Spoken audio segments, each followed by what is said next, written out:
projet, une mission, les études ou réussir sa vie, on a tous besoin d'un sentiment de sécurité appelé la confiance. Que l'on soit médecin, mécanicien, juriste ou pharmacien, s'il y a une étude dont le monde entier a besoin, c'est le développement personnel.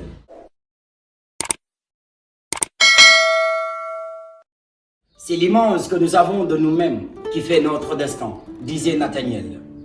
La confiance en soi est un état interne, un ressenti qui vient de l'estime de soi. Mais qu'est-ce que c'est l'estime de soi? Elle est composée de 3 éléments. L'amour de soi, l'image de soi et la confiance en soi. C'est vraiment difficile de développer la confiance en soi si on ne s'aime pas. C'est très difficile d'avoir une bonne image de soi si on ne s'aime pas. Et c'est encore plus difficile d'avoir confiance en soi si on n'a pas une bonne image de soi. Alors, ici, le principe, ce n'est pas d'avoir le sentiment d'être une star, non. Le principe, c'est d'avoir un sentiment profond qu'on est porteur de valeurs et de bonnes qualités. De ce fait, la confiance en soi nous guide vers le succès.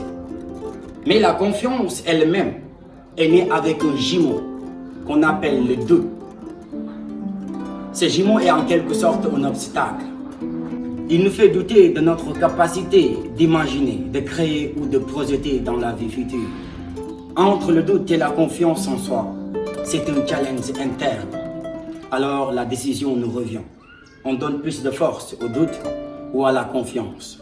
Ils se partagent la même force. Quand on donne tout à l'un, l'autre n'aura rien. Le problème avec le doute, c'est que lorsqu'on doute trop, on se crée des barrières. Consciemment ou inconsciemment, on restera limité dans tous les plans. Par contre, la confiance en soi nous fait agir. On oublie la peur de l'échec, le rejet, la critique. On a juste envie d'avancer et de réussir nos projets. Pour plus de conseils sur le comment développer sa confiance en soi, retrouvez-moi sur Insta.